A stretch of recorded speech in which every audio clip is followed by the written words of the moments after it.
ರೇಣುಕಾಸ್ವಾಮಿ ಹತ್ಯೆ ಪ್ರಕರಣದ ಪ್ರಮುಖ ಆರೋಪಿಯಾಗಿರುವ ಪವಿತ್ರ ಗೌಡ ಜೈಲಿನಲ್ಲಿದ್ದಾರೆ. ಹಲವು ಬಾರಿ ಜಾಮೀನಿಗೆ ಪ್ರಯತ್ನ ಪಟ್ಟಿದ್ರು.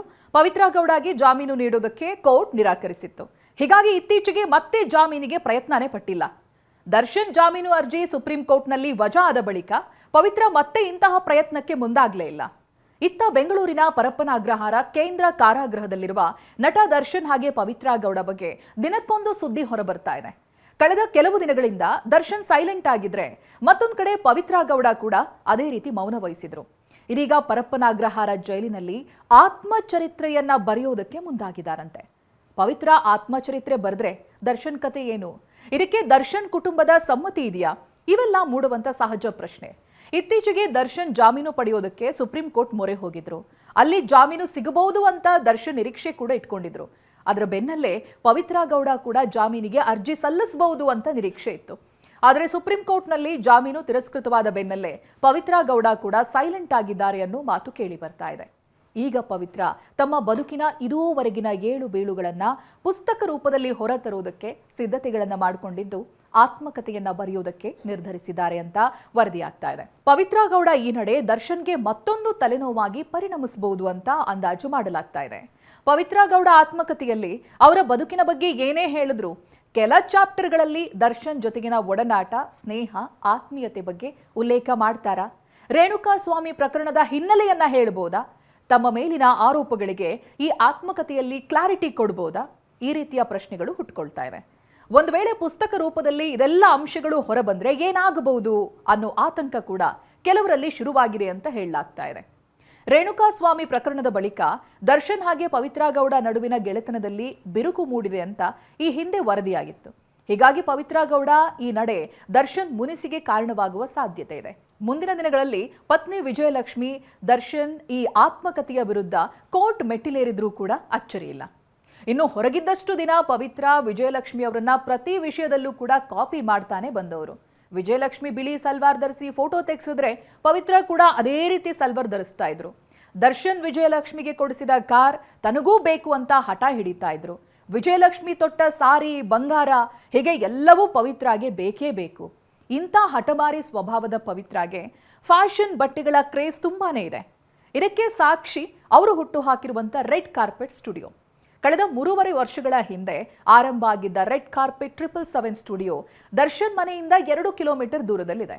ಇನ್ನು ಈ 777 ಗುಡ್ಡಿನ ಬಗ್ಗೆನೂ ಕೂಡ ಚರ್ಚೆ ಜೋರಾಗ್ತಾ ಇದೆ. ಕಾರ್ ನಂಬರ್, ಶಾಪ್ ನೇಮ್, ಕೈ ಮೇಲಿನ ಟ್ಯಾಟೂ ಎಲ್ಲಾ ಕಡೆ 777 ಇದ್ದೇ ಇದೆ. ಇದೆಲ್ಲದಕ್ಕೂ ಉತ್ತರ ಆತ್ಮಕಥೆಯಲ್ಲಿ ಸಿಗಬಹುದು ಅನ್ನೋ ಚರ್ಚೆ ಸಾರ್ವಜನಿಕರದ್ದು. ಅಂದಹಾಗೆ ಇದಾಗಲೇ ಸೋಷಿಯಲ್ ಮೀಡಿಯಾದಲ್ಲಿ 777 ನಂಬರ್ನ ಡಿಕೋಡಿಂಗ್ ನಡೆದಿದೆ. ಇನ್ನು ತಮ್ಮ ಆತ್ಮಕಥೆಯಲ್ಲಿ ತಮ್ಮ ಬೆಂಗಳೂರಿನ ಆರಂಭಿಕ ಜೀವನದ ಬಗ್ಗೆ ತೆರೆದಿಡಬಹುದಾ? ಬೆಂಗಳೂರಿನ ತಲಗಟ್ಟಪುರದ ಪವಿತ್ರ ಆರಂಭದಲ್ಲಿ ಚಾಮರಾಜಪೇಟೆಯ ವಠಾರವೊಂದರಲ್ಲಿ ಬಾಡಿಗೆ ಮನೆಯೊಂದರಲ್ಲಿ ವಾಸ ಇರ್ತಾರೆ. ಹೀಗೆ 2005ರಿಂದ ಅಲ್ಲೇ ವಾಸ ಇದ್ದ ಪವಿತ್ರ ಅದೇ ವಠಾರದಲ್ಲಿ ನೆಲೆಸಿದ್ದ ಉತ್ತರ ಪ್ರದೇಶ ಮೂಲದ ಸಂಜಯ್ ಸಿಂಗನ್ನ ಪ್ರೀತಿಸಿ ಮದುವೆನೂ ಆಗ್ತಾರೆ.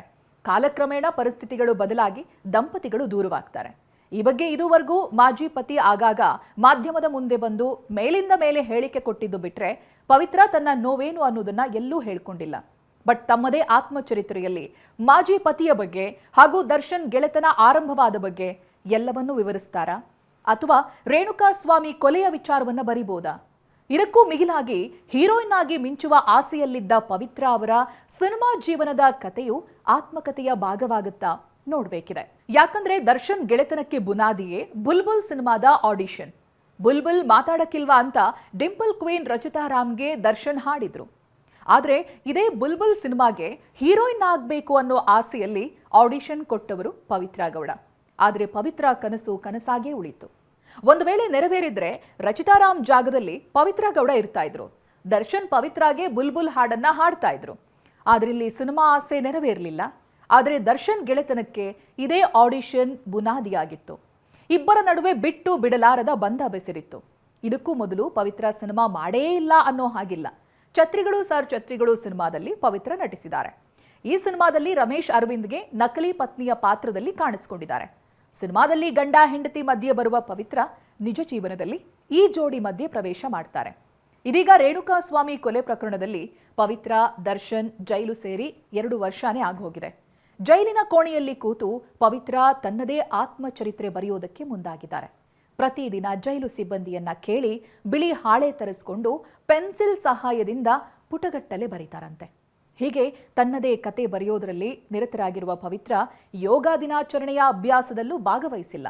ಕಳೆದ 1 ತಿಂಗಳಿನಿಂದಲೂ ತಮ್ಮದೇ ಆದ ಆತ್ಮಕತೆ ಬರೆಯೋದರಲ್ಲಿ ತಲ್ಲೀನರಾಗಿದ್ದಾರೆ.